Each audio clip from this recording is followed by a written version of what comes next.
There we go. Hottie damn toddy, says Troy Davis 7721. Hello, friends. Ben Garrett here. It's live after lane. I'm at Spirit Ben on Twitter. The Ole Miss Spirit, OleMissSpirit.com, and affiliate of On 3. Brad Logan will be joining us after Lane's press conference, which is happening right now in about like 10, 15, maybe 20 minutes. I bet that would be the long end of it, though. So sooner rather than later, going to hear from Brad Logan after Ole Miss defeats South Carolina 30-14 to move to 8-1 on the year overall, 5-1 in the SEC. They're beelining toward the college football playoff berth. On their way. They're rolling, and I know it's amongst a bunch of stuff going on in Rebel Land, especially on the internet. We want to get to a lot of post-game reaction here on Live After Lane. We do a lot of things. One, we talk about what Lane said, obviously. Ole Miss, now again, 8-1, 5-1 in the SEC, number 7 in the country, 30-14, best defensive effort of the year, I think. Brad Logan's coming up in just a minute. We talk about that. We give out helmet stickers to the best Rebels of the night. I'm going to go ahead and say Sonny P is getting a helmet sticker. Go ahead and count that for him. Best game of, for sure, the season for him. He got his first sack, also an interception. But I would say arguably the greatest performance of his career to date. And this is a guy that was preseason All-American. Had really disappointed as far as a pass rusher, 10.5 sacks to tie Princely Umanmielen last year. And yet, it just hasn't been the same. They've changed the way they utilize Suntarine Perkins. They use them like LSU has used Harold Perkins more in a drop-back linebacker, traditional linebacker type of role. And it's been up and down. Today, it was up as it can get. Suntarine Perkins was an absolute animal. Led Ole Miss, or tied for the team lead with Cam Franklin, who continues to come on as an all-E caliber player. 6 total tackles, 2 solos, 1.5 sacks for Suntarine Perkins, the first of the year for him. A tackle, 1.5 tackles for loss, the interception, quarterback hurry, and he wasn't the only one that showed up again. Cam Franklin, Wydett Williams, the transfer safety from ULM, he got him an interception. William Eccles continues to come on. Princely's younger brother, who had a monster game at Oklahoma, looked good again this week against Lenora Sellers in South Carolina, a 30-14 Ole Miss win. 4 tackles, a sack, a tackle for loss. Got banged up. Obviously, we'll ask Brad about that if Lane said anything about Princeville in the post game. But a complete effort for the defense. Offensively, they had some issues as far as red zone, especially. But as I sit here in the Riverland Roofing Studios New Albany branch, I didn't get to go to the game today. My oldest daughter, Gracie, there she is. That's Gracie, 13 years old, her first junior varsity soccer game for the New Albany Bulldogs. I was in Starkville for most all the day, and then I'd been telling my daughters, yes, I will put up the Christmas tree on November 1st. So I did all of these things. Fortunately, Brad's coming to us live from the stadium here shortly after the 30-14 win for Ole Miss over South Carolina. We'll have full coverage of the win at the Ole Miss Spirit, OleMissSpirit.com, and affiliate of On 3. A lot of helmet stickers to give out, some the play that maybe swung the game, because there are a lot of them for me. But really, more than anything else, Ole Miss continues to push forward in the playoff path, and it was because of the defense. It wasn't because of the offense. As bad as it was against Georgia, not getting a single stop, the only blemish on their resume is losing at Georgia by a touchdown. This was the first time this year Ole Miss has played a game where they won by double digits. Every other game was single possession games. So to get this game, to get this win as they did, was impressive and something they haven't done all year. And it really, brings into question, or brings into focus, I guess you could say, the whole Lane rumor stuff. And I don't know if a lot of you are aware, but I'm sure most of you are. If you subscribe to the Ole Miss Spirit, OleMissSpirit.com, and affiliate of On 3, sign up today for just $1. I love that some of you know that I got that down pat. That's hilarious to me. If you subscribe there, or also for Neil and Chase over at Rebels 247, Chase, I haven't read it. I've been in Starkville all day watching Gracie kick butt. She was a wall on defense, folks. I was so proud of her. And Reese Clemmer scored her 2 goals, played fantastic. Lucy Osborne made the play of the day as the goalie coming out. But, now it's work time. Ole Miss is 30-14. And one thing that sticks out to me is Chase, for example, today, what stuck out for all of us on the Ole Miss Spirit message board, especially once I started paying attention to things, is apparently Chase, but I haven't read it. This is not my words. I don't want to speak for him, but Chase is reporting something to the extent of, it's wide open whether or not Lane Kiffin stays or goes to Florida. And that caused a panic, because Chase is great. But I think what we've learned today is that all of that is nonsense when against the backdrop of Ole Miss is on a beeline path, not just to the college football playoff, but potentially a national championship, the first since the 60s. I'm telling you guys, no matter what happens, and I agree with Chase. Mine's a little different. The stuff I've been hearing is this. It's very simple because we had another question early on as y'all are waiting to jump on with me here, and Brad Logan will join me quickly. But somebody wanted to know what the gossip was online. He's talking about that stuff. He's talking about Chase's reporting on his site, which I didn't read for myself, but I've heard enough things. People have texted me about it. It's Florida or it's an extension with Ole Miss. He has an extension on the table. He's had one on the table for weeks. It's not going to be anything that Ole Miss doesn't give him, be it average annual value. Ole Miss is willing to go as high as $13.5 million, if not more, to keep Lane Kiffin.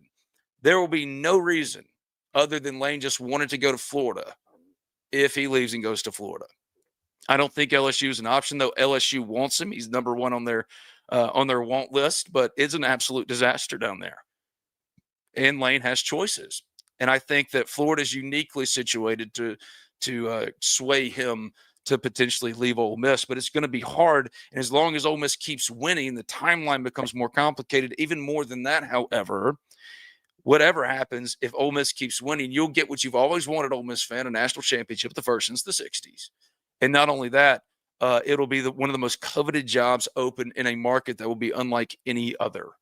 Because it's not just Florida, it's not just LSU, it's not just Penn State, it's not just Arkansas, Oklahoma State. Auburn's about to come open. And Lane Kiffin is the guy atop every single coaching hot board. The only one I'm taking seriously is Florida. So I think Chase is right in that Lane could end all of this today by signing the deal, which guarantees him more than anything Ole Miss has guaranteed any coach ever across the board. Pick your thing, because he is not going to be wanting for coach salary, his own salary, NIL budget. I mean, y'all have raised funds just this week in the Grove Collective. I know that for an absolute fact. Donations going up. At the end of the day, Ole Miss is going to be one of the most desirable jobs ever, and they keep winning. They're 8-1 now. Next week, they're going to be 9-1 after they beat the Citadel. Then it's Florida, the Lane Kiffin Bowl. That is Florida the week after that. Mississippi State, fortunately, we've been talking about it here on Talk of Champions, powered as always by Riverland Roofing. I'm in the Riverland Roofing New Albany branch tonight, since I've been in Starkville all day, to see my oldest daughter, Gracie, play her first JV soccer game. They won 2-1 over Starkville. She played great. I was so proud of her. So I didn't get to go to the South Carolina game. I was watching it right there with y'all while putting up a Christmas tree. I had promised to my daughters for probably a couple of months now. So it was a lot of fun. And now we come to you after Ole Miss moves to 8-1 in the Riverland Roofing New Albany branch studio, 662-644-4297, riverlandroofing.com. They do so much for us, not just here at Talk of Champions, but the Ole Miss Spirit, the website that I write for, the Ole Miss Spirit, OleMissSpirit.com. To Affiliate on 3, sign up for today for just $1. Brad Logan, a contributor at the Ole Miss Spirit, is going to be coming to us live at any minute now after Lane held his postgame press conference and following Ole Miss's 30-14 win over South Carolina. And that's the thing. The timeline becomes more and more complicated as we wait for Brad and we hand out helmet stickers and who won the week stuff. We'll do all of these things. I know a lot of people want to know about this stuff. Again, I didn't see Chase's full report of it. He was even reporting. He's got to talk to his people on the board. That's what we all want y'all to do. But I know that Keith Carter after that one is happy as hell. That's the text I'm raising right now. Keith is happy. One of the people I trust the most in this business. Keith is happy as shit for whatever that's worth. And another high up Ole Miss staffer, he isn't going anywhere. It's gonna be a battle. It's gonna be a coin flip. Lane's really feeling himself right now, but who cares? Ole Miss is 8-1. I think the job is bigger now than Lane Kiffin. For the longest, it was only Lane Kiffin. I don't think that's the case anymore. Not to say that Ole Miss wouldn't have a drop-off, that the hire just wouldn't replicate what Lane Kiffin did. But I think the concerns and the worries are different now. I think it's different. Well, I don't know. Ben, what the hell are Twitter and behind-the-scenes folks talking about? that Lane hasn't signed an extension that guarantees him whatever he wants across the board, and he could do that while Dan Lanning and everybody else comes out and says, no, I'm staying where I am. Kurt Cignetti signs an extension, and Lane can't do any of that. That's what they're talking about, and Chase is right on Rebels 247. It's been on the table. He could stop all of this right now, but he won't. He's entertaining Florida. That is true. I think it's his best to coin flip right now. But I also don't think that LSU is much of a threat at all either for this. But he's going to keep driving his price up more and more. I'm saying to the Ole Miss fan, they're 8-1, and quite literally the thing that everyone, like the whole purpose of this entire operation that is college football and Ole Miss football, is to win a national championship. As long as they continue to take these steps, the focus is on the wrong thing. Lane leaves or doesn't, I think it'll be Florida or an Ole Miss extension, one of those two. If you made me guess, I'd still say probably an Ole Miss extension, but Lane could end all of this like Chase reported at any time, and he hasn't. So that's what they're talking about. But I'm saying, man, let it be what it is. Ole Miss is 8-1. Last year, 9-3 with the third most or third highest amount of draftees in the NFL draft. And Ole Miss was 9-3 by all measures. And everyone would tell you to a man, a failure. They let people down. This team, it wasn't supposed to be as talented. It was supposed to be a rebuild, if not a reset. 20 of 22 of their all 22 replaced, and yet they're 8-1. I'm saying maybe Ole Miss operationally is in that good of a place now to where it's not just about Lane Kiffin. I think we need to change the conversation in that way, especially considering what a big night it was for the Ole Miss Rebels. So now we're going to bring in my friend Brad Logan. Brad is live. Hey, Brad, are you there? Yeah, I'm doing very well. Ben, I'm going to have to log back out and log back in. I've got a big-time echo, so I'm going to... Okay, let's let him get his technical stuff done. That's fine. Brad is about to join us live from the field, and following Lane Kiffin's press conference, Ole Miss beats South Carolina 30-14. And this is what really matters. This is all that matters. Ole Miss now has an 85% chance now to make the college football playoff after beating South Carolina. Now that you've got the hardest part of your schedule behind you, these last games, yes, you can trip up against Mississippi State, against Florida. Florida looked pretty dead-gum good today against Georgia. The Lane Kiffin Bowl is what it's setting up to be in a couple of weeks. But in Mississippi State, getting that SEC win, that was what we've been talking about on Talk with Champions. Been worried that the most we are Ole Miss moment thing would happen. Only have one loss going to state, and that costs you the playoff, and they get their first win in 17 SEC or at that point 20 SEC games. But now Mississippi State's got one on the ledger, so just go down there and take care of business. And Ole Miss took care of business today. So a lot of storylines, but the most important thing, Brad Logan, is that Ole Miss is 8-1. First and foremost, what did Lane say in his post-game presser? Pretty much he thanked the fans, and he thought that it was a great environment. And, Ben, for folks watching, when they sang the Garth Brooks song, I Got Friends in Low Places, and then they sang Bon Jovi, Living on a Prayer, this place was electric. And I had a chance to visit with Drew Ingraham, and he was all smiles at the end of the game. I mean, obviously a big game. For folks that don't know, he's over fan engagement. He kind of oversees all of the fan engagement inside the stadium, and it was a raucous crowd. Now, Lane Kiffin went to social channels, Ben, as you know, and everyone watching and listening. He went to social channels and said, we need to fill up the vault. They did that tonight. The students stayed the entire game. It was a win-win. The only thing that really didn't show up a lot tonight, Ben, was the offense. It was a rough night for Trinidad Chambliss. But I think more than anything, Lane Kiffin talked about that and said, we had to specifically go conservative tonight. Trinidad did not have his best game, so they took the air out of the ball. They ran the ball with our man, Kewan Lacey, who was really good tonight.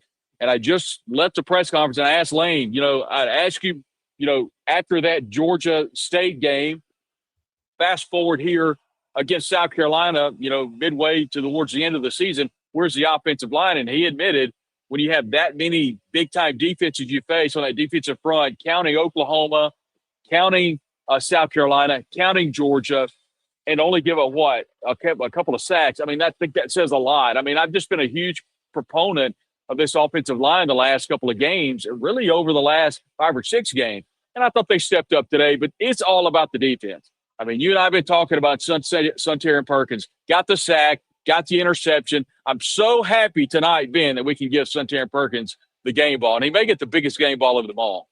He might. Who else are you giving helmet stickers to? I've already said Sonny P. You're going to give one to Sonny P. One guy that really stuck out to me defensively, and it was really good to see, and I wanted to note about it. Like, it's been a very muted, production level so far for Deshaun Womack, the transfer from LSU. Yeah. It hasn't been what Ole Miss was hoping it would be. But tonight, man, he showed up. Yes, only one tackle, but he ended up getting a sack. He got a tackle for loss. He had 2 quarterback hurries. He looked like somebody, or he looked like the player Ole Miss was hoping it was getting, that raw former 5-star talent that could really rush the passer, and they haven't gotten that until tonight. And it's really an all-encompassing thing too, Brad. It's not just Suntarine, who by far gets the number 1 game ball, number 1 helmet sticker. It's that. But Deshaun Womack and Prince Willie Mielen, Cam Franklin, Will Eccles, the best night collectively, not just for the defense, but especially for this new look, no longer new look because now you're 9 games in, for goodness sake, but this offensive line that completely was made over in the offseason. This group is something serious. I think they ended up with 6 total sacks. Yes, 6 sacks and 8 tackles for loss. What a great collective performance by them. I want to give all of those guys credit, but certainly a helmet sticker to Deshaun Womack, because I, for one, have been pretty hard on him. I have to. I've been very hard on him, and I thought he played good tonight. And, hey, you just nailed it. Andrew Jones is getting a helmet sticker tonight. He was really good. I asked Lane in the press conference, I was like, Lane, where did this guy come from? He just kind of came out of nowhere the last couple of weeks. And he said, well, it's all about special teams play. And he said it's all about participating in practice. It's being a great practice player, and it's performing when you get your number called in the game. And he's a great reason that this Ole Miss defense was so good tonight. And he's also a great story for high school players, for college players, especially in the world of NIL, Ben. When you participate in practice and you make a difference and you get that opportunity in a game, number one, you've got to get the opportunity. But number two, you have to back it up, and you have to make all of that work come to fruition. And he's done that. Another helmet sticker, I'm giving it to Oscar Bird. That was a called fake punt. And I love a good special team play. And that was a big play and, a big first down at the time. What I really like about Lane Kiffin and what we've seen over the advent of his tenure here at Ole Miss, and once again, having a kicker like Carnero being as money as he is, who's also getting another game ball from me, having that 2-score lead, and all of a sudden, Ole Miss just expounds it. I was in the elevator when they scored the last touchdown, so I didn't hear that one. But having that 2-score lead is all about what Lane Kiffin wants to do. And I thought that was a big, big deal, taking the air out of the ball on the south end of the stadium, right to my left, getting the field goal, getting the 2-score lead, and the game was essentially over at that point. What was the post-game scene like? Obviously, most everybody was talking about, that's one of the first questions I got in here before you got here. Was about all the Lane Kiffin rumors. I don't know exactly what Chase reported or whatever on Rebels 247, but certainly it's obvious that he's listening to Florida, if nothing else. But in the post game, certainly seemed like he and Keith Carter were getting along and all this kind of stuff. I know that Ole Miss and Keith Carter have put everything on the table for him to accept before we get to more helmet stickers or game balls, whatever you want to call. What did that post game celebration or just on the field afterwards look like? Yeah. It was absolutely just like it's been all year. There was no difference. The only reason I know anything about those reports was it made its way onto the On3 board. We know Chase and Neil do wonderful work. But as for anything that happened in the postgame, that was not addressed whatsoever. At the end of the day, if Ole Miss continues, and you didn't ask, but I'll opine on this, as long as Ole Miss continues in a playoff push, I don't expect you'll hear anything. Lane's not going to leave a playoff caliber team to go to another job. What's probably going to happen is that at the end of the year, there'll be decisions made. I don't anticipate Lane making a decision one way or the other. But then again, when you get inside Lane Kiffin's head, that's a fool's errand. He is someone that walks to the beat of his own drum. And, JD, it's a great day to be a Rebel. Anytime that you win, you get another step closer to the college football playoff. To Ben and I, it's really important, I think, to get to the SEC championship game. But at the end of the day, I get it. It's all about getting to the college football playoff and making a run for the national championship. And I get all that. But after your question, Ben, there was nothing. There was some scuttlebutt in the press box. Outside of that, not a whole lot about Lane Kiffin and his job hunting, if you will, here at Ole Miss. I would say that Ole Miss, like for a lot of old Ole Miss people, the SEC championship game would be a hell of an experience. I remember, growing up, I'm 40 years old now, and growing up, man, if Ole Miss could just get to Atlanta, because the national championship seemed far too, I don't know, it just seems too fantastical. These days, if Ole Miss is left out, even if they're undefeated or have only one loss, that might behoove them, because I don't know if a two-loss team's making the playoff anyway, right? So if you're Ole Miss, just keep winning, and if you make Atlanta, whether or not make Atlanta, it really isn't a big deal. I know it used to mean a lot, but it really doesn't matter. It could actually deter you in some way as far as making a playoff push. So that's the kind of stuff that's been de-emphasized now that you've got the 12-team playoff, for better or worse. And for me, I do kind of miss the how we used to prop up the SEC title games and all that kind of stuff, even bowls. And now it's all about the playoff. It'd be cool, but I'll take it or leave it, right? I'd take it or leave it right now and not even worry about it. Now, it was a tough day for the offense, like you said, but if I'm going to give my next helmet sticker to anybody, it's going to Kewan Lacey. 24 carries, 167 yards, a touchdown, a long of 54, average 7 yards per carry. It was tough. It was gritty. It was mean. It was violent. And I think I put it on Twitter, man. I know I put it on Twitter Kewan, by golly, he was good. He's going to take Ole Miss to a college football playoff by his dang self if he has to. Man, he put some work in today. And here's another thing is, the special teams put Ole Miss in a tough position from a defensive standpoint. That's and right. They limited South Carolina after the muff punt.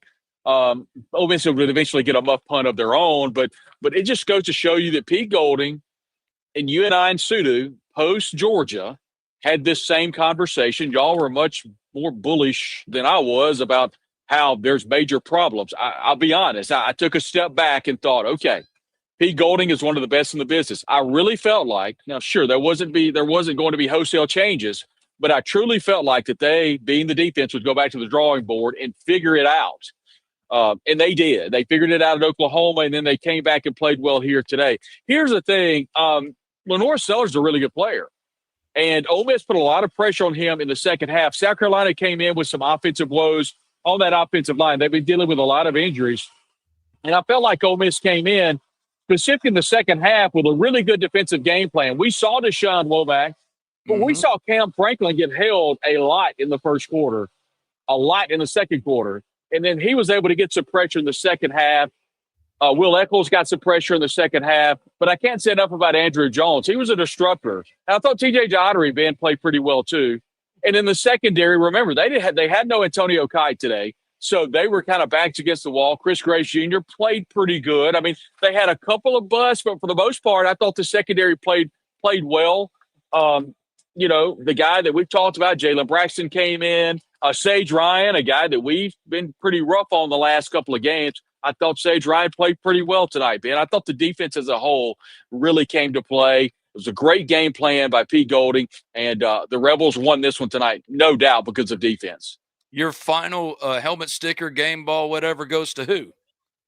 I've got to give it to Suntarine Perkins. He was someone that we've been begging to come off the end, and he came off the end a couple of times tonight. But getting the sack, it was a huge sack, by the way, at the time, getting that interception, and he was spying Sellers a lot tonight. Sellers was pretty good. I don't know if you read through his numbers or not, but at the end of the night, Sellers was 16 of 30, had the 2 interceptions, had the 1 touchdown, and a lot of that was because of the 1 long pass play of 47 yards for the touchdowns. Rushing the football, they had their main running back, Rashawn Faison, only 52 yards and averaging 4.2 yards a carry.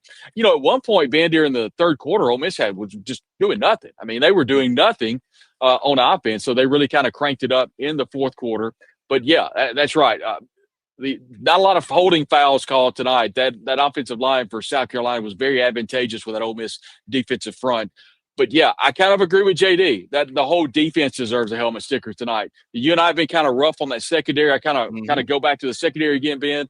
I thought the secondary was good tonight, and I thought it was a really good win. And it wasn't one of jubilation, really, at the end of the game.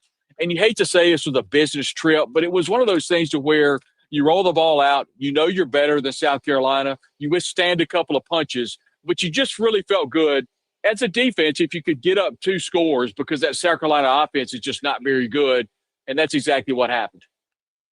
I want to give a shout out, Miss Tracy Ivy. She's in the comments on YouTube, on Twitter. This is Live After Lane, not Life After Lane. Maybe it's too cutesy. Maybe we change it back to the drive home. Brought to you by Alan Samuels Chrysler Dodge Jeep Ram of Oxford. My thanks to Riverland Roofing. For all your roofing needs, it's Riverland Roofing, 662-644-4297. Few, if any, are doing more for Ole Miss in the name, image, and likeness space than Riverland Roofing. So give them a shout, riverlandroofing.com. If you're unhappy with or shopping your health insurance coverage, call Drew Moak of USA Benefits Group, 601-953-8449. That's 601-953-8449. Miss Tracy, the mother of one Jared Ivy. We did the Ivy League all last year. My dude doing big things with the Seahawks in the NFL. And Miss Tracy still supporting those Ole Miss Rebels in your friendly neighborhood Ginger Shrek. So thank you, Miss Tracy. We love you, and you're welcome back anytime. All right, my final helmet sticker is probably going to go on the defensive side. Let me double check because I had it in my brain, then I lost it because I got to talking about all the other stuff. There it is. I'm giving it to Cedric Beavers because this was a night. Good call. He didn't do a lot stats-wise. But I just want to give him a shout out because, man, it's been challenging for him. He was a starter all in the spring. He at least thought he'd carved out a role. And then all of the transfers, including the post-spring transfers like Ricky Fletcher, pushed him further and further down. Hurting him even more was he got hurt. So it set him back. He's the fastest dude on the team. And on a night when Antonio Kite, who's been the most consistent cornerback for Ole Miss all year, nothing spectacular, only 21 total tackles, I think 3 PBUs, not really a lot of play make. I saw 13 mixing it up. Yes, he got called for a bullcrap penalty as far as interference. But other than that, the fastest guy on the team, Cedric, and yes, I love this one too. Not just said, but Tavares Banks deserves a helmet sticker as well. So a lot of the defense, man, because this, in my opinion, Brad, was the best defensive performance for Ole Miss this year. Right? Yeah. If Georgia was the worst, and it was the worst, this was the best. And I thought it was the best collective performance, not just having some sacks or getting some play make with your front seven, but the secondary that has been so bad, quite frankly, more often than it's been good, dead gum. You know, that was a good showing all around with the person or the player in Antonio Kite who's been the most consistent defensive back for you all year. And I thought Ced Beavers was huge in that. And one more, I'd like to call out Andy Jaffe. Andy made a great play. Yeah, made a great play on the punt return. I'm sorry, the punt recovery that was buffed by South Carolina. Interesting, Ben. Once we talk about the conservative play calling that Lane Kiffin did, and he even made mention of that. And he didn't come out and say it, but what he was saying was Trinidad Chambliss was not throwing the ball very well. And they had to do their best to kind of slog through this game. I said before the game, the only way that South Carolina wins is to get into a rock fight. And even when they got into a rock fight, they couldn't win. They just go to show you the talent between this Ole Miss team versus the talent of the South Carolina team. Ben, before we get out of here, I'd like to say, too, where is the SEC? Because I was following it along. It doesn't appear that Bobby Petrino is going to survive at Arkansas. Jeff Levy and Mississippi State get a big win. Hugh Freeze loses at home to Kentucky. You have to wonder, is that job going to be open? Did Mark Stoops save his job at Kentucky? There's so many question marks. LSU's open. Florida's open. I'll be interested to get your thoughts real quick on – thanks, Miss Ivy. We appreciate you jumping on, by the way. I'll be interested in your thoughts. Where is this cycle going right now after this week in college football? Look, Lane's going to be the most wanted man in the silliest coaching carousel we've ever seen. Certainly in the modern era. For me, I don't think LSU is a real threat for Lane, but I do think Florida is. Still today, after Ole Miss beats South Carolina 30-14, if you made me lay my money, thank God you don't. I would put it on Lane signing an extension, but I've said and been consistent with for 2 weeks, it's a coin flip until he signs the extension that has been on the table for weeks. And it's nothing, everything he's wanted, average annual salary, NIL, you guys have really given this week, coaching salaries, upping Billy Glasscock's average annual salary from 16th in the country, if we really want to get specific with the reporting, up to like the top 8, if not top 5. Ole Miss is going to deliver anything and everything that is requested, has done that, and he's decided to keep weighing his options. So for me, it all hinges on Lane Kiffin. From the Ole Miss angle, you just need him to make a decision if he has to make one, if he does make one, but the timeline with the playoff will make it very difficult. You need him to make or give you some type of confirmation in a reasonable and considerate enough time that if Ole Miss does have to make a move, it isn't left wanting. Because while everybody in this cycle, Brad, is going to be trying to sell, for the most part, doubles as homers, Ole Miss would rather be able to talk to John Sumrall than have Auburn scoop him up because they're the one that got to him first, right? And that's where I'm fascinated to see how everything falls. The number one domino is Lane Kiffin. He can keep playing the game he wants to and say, well, I don't handle that stuff in season. It's getting to a point, especially as Ole Miss continues to win, where your hand is getting forced. Until you say something or make something very clear definitively, everybody else is waiting, because the pick of the litter as far as this coaching carousel is Lane Kiffin. And Ben, I'll say this. I've said it before. I said it on the show pregame today. Should Lane Kiffin make a move and go to insert school here? I will say this. It will not be because Ole Miss does not have a pot of money, if you will. It will not be because of financial reasons that Ole Miss will not step up to the plate. Second of all, it will not be because there's some sort of disorganization with the administration, because you look at Chancellor Boyce, you look at Keith Carter, the athletic director, Walker Jones, and the Ole Miss Grove Collective, and the collective body, if you will, of this athletic administration. It all works in concert. It's a well-oiled machine. So you would be leading an absolutely incredible, well-oiled machine flush with cash in a really good roster. So with that said, should he make that decision to do that? Ole Miss has never been in as good a position as it has been right now. And someone pointed out to me that should Lane Kiffin go, Ole Miss has been elevated so far with him as head coach that it would be in a perfect position to go get pretty much anybody with the exception of a handful of coaches because of the amount of money that you're going to pay and where the program is should Lane Kiffin leave where it is. Once again, I just think that Ole Miss is in a really good spot with Lane Kiffin as its head coach. I think he's staying. And I think that he's building an incredible program here. And I think they're got one hand in the jar right now of entering the college football playoff because of the schedule before them and how well and most importantly, how well they're playing defensively. The number one thing is Lane has never been a more wanted man in his profession for someone who's always starved the spotlight, not a spotlight, the spotlight. And he's getting it right now, and he's feeling it a little bit. This has nothing to do with anything other than that. Could he go to Florida? Absolutely.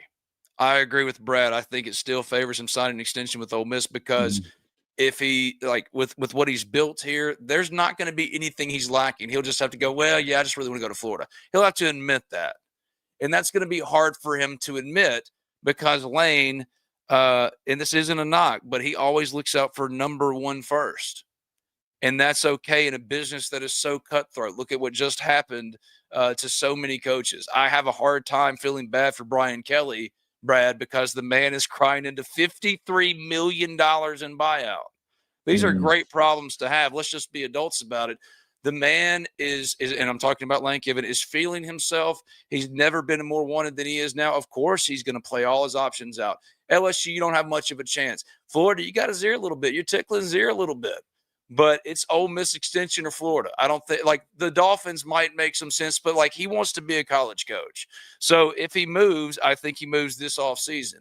If he doesn't move Ole Miss, I don't think he's going anywhere until he just gets Alabama, unless he just gets an NFL job. But at that point, Ole Miss will have it won at a level that it never won before, and you have gotten what you want, and all the infrastructure in place will still be in place. Because it used to be I trust Lane Kiffin, and he is everything. I trust Keith Carter and Glenn Boyce and Walker Jones and the real money movers that I know well that have been texting me tonight that have all said, oh, he ain't going anywhere. But if he does, all of them say the same thing. The show rolls on. If your floor, Brad, your floor is promoting Pete Golding and getting a good OC to go with him, that's the best floor Ole Miss has ever had for a coaching carousel hire. I don't think they would go in that direction. I think they would first go after James Franklin. And if they did, there'd be so many different guys. Eli Drinkwitz, Clark Lee, pick your guy. Jed Fish, for goodness sake. But a lot of doubles are going to be sold as homers. And right now, while Lane hasn't reached the playoff at Ole Miss, hasn't won his title, he is being treated like he is a grand slam in a cycle where, honestly, they're pretty much all doubles. Ole Miss is in a place where whatever happens, you keep winning, we'll build you the statue at some point, whatever you decide to do. Last thing before we get out of here, the good, the not so good, and the downright ugly. Give me the good, the not so good to start. The good tonight is Ole Miss and its special teams, with the exception of the punt fumbled. I thought the special teams were really good tonight, specifically place kicker Luis Carnero. He has been superb for Ole Miss. That was really good tonight. And so maybe not so much special teams, but definitely Lucas Carnero, place kicker. He was fantastic. He allowed Ole Miss to do what they needed to do at the end of the game, getting the 2-score lead and closing this thing out. Absolutely. I love that pick. I think that's absolutely good. The good for me, I was going to go with specialist, maybe an Oscar Bird. The good is what a bounce back for the Ole Miss defense. Mm-hmm. Oklahoma was a good effort. It was, but there were still some sticking points. What they did today was, for me, more impressive, the most impressive performance so far. The not so good, man, I don't want to nitpick, but Trinidad, this was probably his most inefficient game as a passer. And then the downright ugly, I don't have a lot of it. I'll say what the downright ugly was is that, a win like this or a post-game show live after Lane with Ben at Spirit Ben and Brad Logan at Brad_Logan on Twitter, both a part of the Ole Miss Spirit, OleMissSpirit.com and Philly on 3. He contributes. I'm the editor. We've had to talk most of this post-game after the 8th win in 9 games for South Carolina about Lane Kiffin rumors. That's the unfortunate thing for me, Brad. Yeah, and the ugly for me, obviously the Trey Wallace drop punt fumble that led some points for South Carolina. So definitely have to shore that up. But the good news is Ole Miss was able to get a punt of their own. And, thanks, JD. We appreciate you. We appreciate all of you listening and following along. And look, once again, my phone is lighting up. It's buzzing right now. And we are aware of the report. Look, Chase and Neil do wonderful work, and we're aware of the report.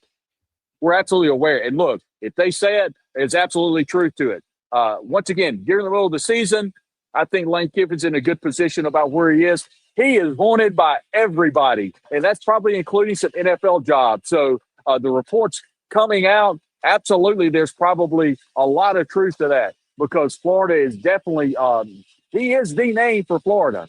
And so there's no doubt that everybody has to kind of keep their eye to the stone on that.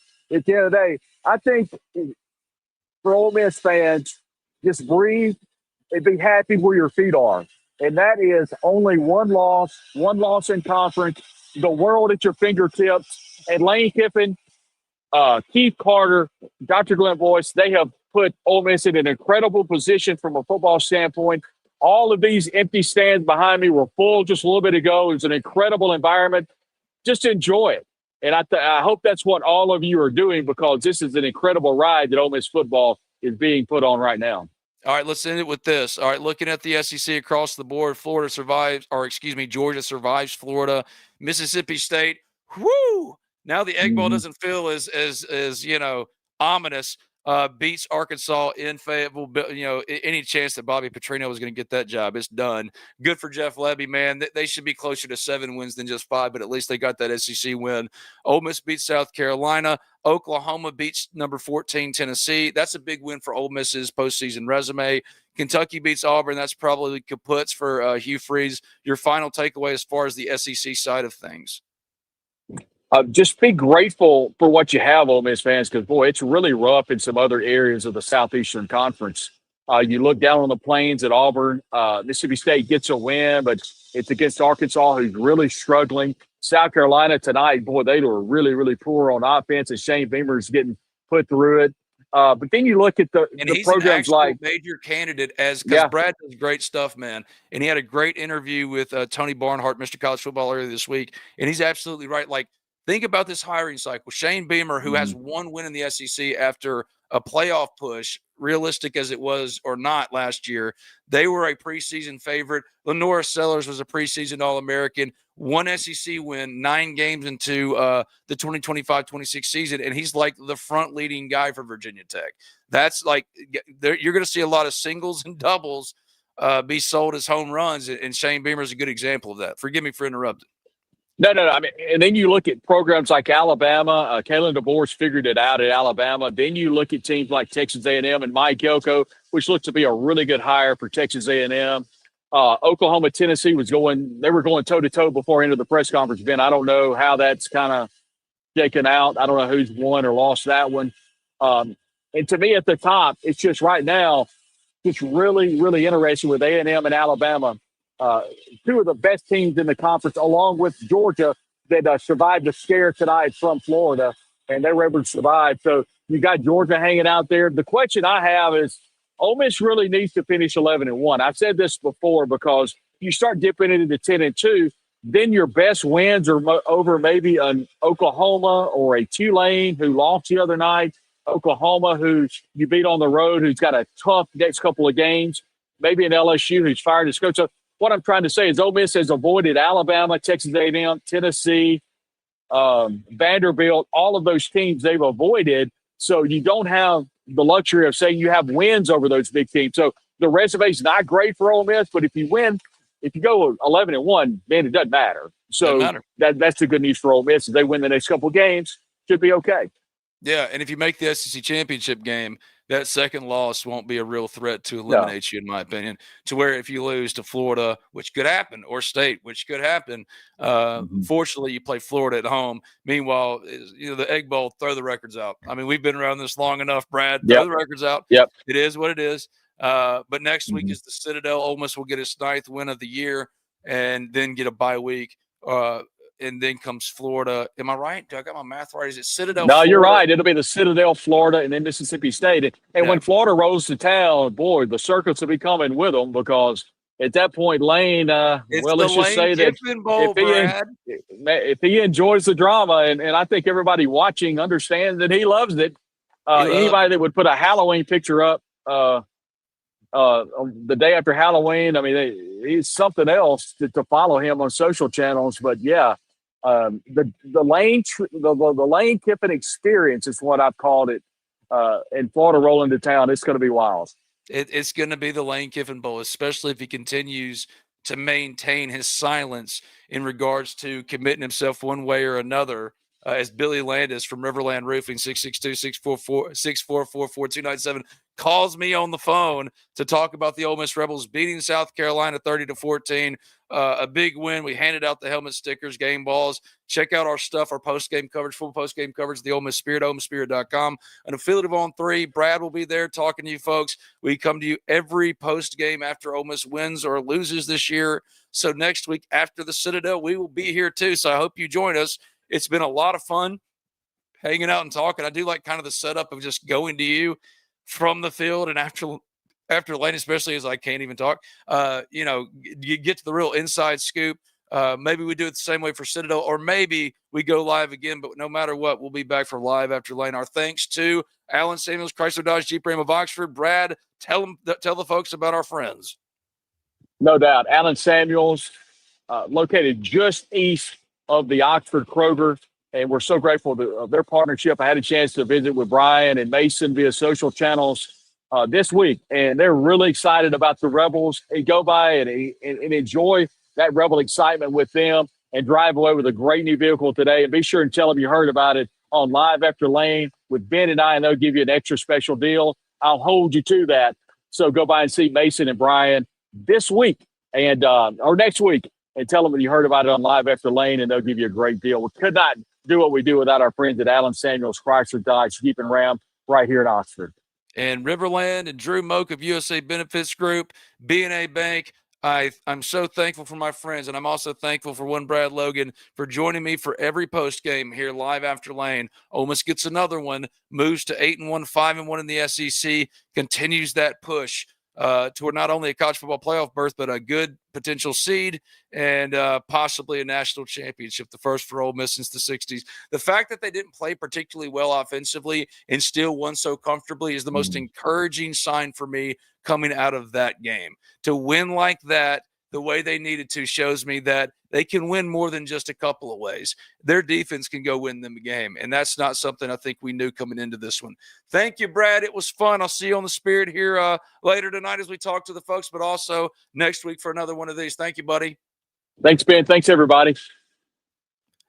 Look at my man on the